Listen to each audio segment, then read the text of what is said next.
Today's phrase of the day is peligro no hasar functionar. Yeah, because this 950 ain't going to be moving anytime soon.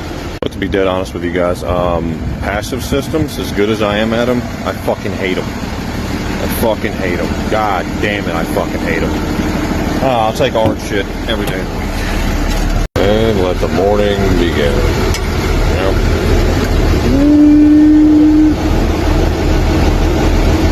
And with the magic of social media, you'll see this will be changed and boom, just like I said, boys, look at that magic. It's already installed.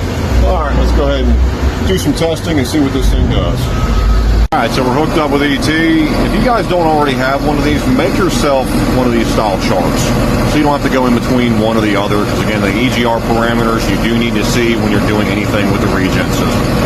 Alright boys, I'm absolutely stumped at this point. So we'll go off that brown line there. Your brown line is your DPF inlet temperature. Orange line is your soot percentage. Alright, so I started the data log a little late in the run, but it was previously at 125. Within about 2 minutes of run time, just getting it up in the temperature right around 400 degrees, it dropped. There we go, starting the morning off. Waiting at the transfer station to get in. Hey, we're moving. All right, let's go. All right, here we go again.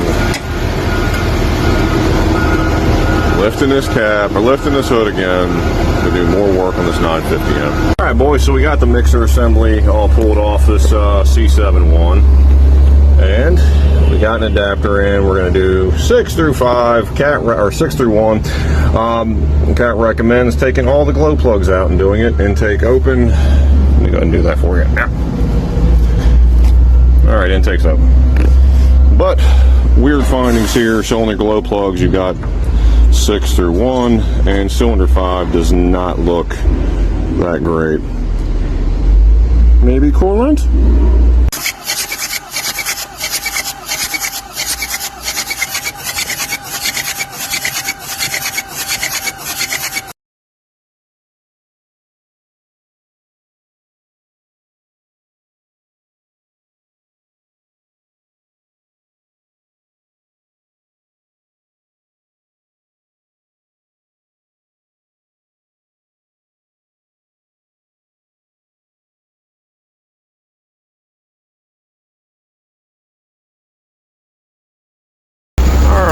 Morning, we got a box full of injectors and shit.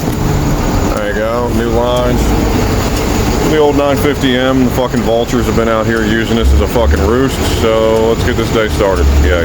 Alright boys, a couple hours into the old injector swap here. Greta Thunberg over there, kind of chilling. All injectors are in, got a makeshift fucking tent going on here. Having a great time, dressed like the fucking Michelin man. Having a great day, boys. Having a great day in the rain. Alright boys, just like that, everything's put back together, new injectors, and we're getting ready to fire it to see just how wonderful this thing is going to act and maybe passively regen. Maybe. There we go guys, soot load is finally coming down. Started out at 114, now it's down to 97, so I'm going to go ahead and call this a fix. Yay. No, man. Alright, so maybe further problems. This thing just randomly blipped from 93% all the way to 111%, and temperature went up to 529. So, something's fucked? Alright, so back on the 950M. Where are we at with this thing? Okay, so we start the morning out. Soot loads at 111%. Within the first 10 minutes of running the machine, just kind of going through a stall and checking a few things, we get down to 86%. Slowly but surely it works its way up, so I check the soot loading antenna. Antennas look fine. So go further, do a sulfation recovery, just to get this thing up. It'll reach 800 degrees, no problem. Does not burn a bit of soot though.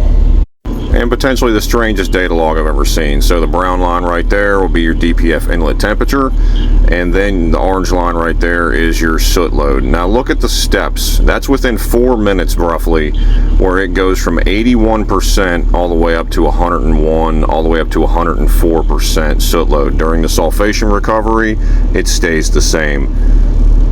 I'm thinking soot loading sensors are fucked up on this fucking thing. Yeah, that's where we're gonna go next. Alright, so right behind me is the walls of the DPF on the 950. Well, like I said earlier, we were going to go ahead and replace these soot loading sensors. And what'd we find?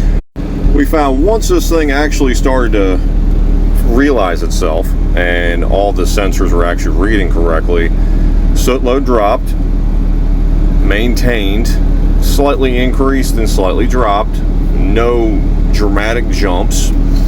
So didn't see anything that stood out. Ran the machine for like an hour and a half, never did it jump out of crazy. Did the regen test on it just to make sure the system's working, and it worked flawlessly. Builds heat, burns down a little bit, it's working. So right now we're going to call the 950 done and hopefully never see it again. Have a good day, boys. Now to overall recap, so what had started out as just a simple E995 2 and 3. Soot load originally was around 129%, and it escalated quickly. All the obvious issues usually you have with C71s, 66s, 44s, EGR issues. Essentially, I thought it was a issue with the valve, and then I also was having some issues with inlet EGR pressure. That wasn't taken care of with the mixer nor any of that, cleaning out the venturi, none of that. So moved on, escalated, got a DSN ticket started with CAT and came back with, hey, let's compression check the engine. They had thoughts of there being an issue with the engine with almost 16,000 hours on it. At the end of it all, compression wasn't an issue. It was all soot loading sensors. Not the antennas, but the actual soot loading sensor module. Ended up shitting out on it and was causing it to intermittently spike and cause high soot load, even though the machine itself didn't need injectors. It didn't need any of that. It's helpful, but it didn't need it. So do what you guys always do: like, share, subscribe, P-Pump the world. I'll see you guys in the next video.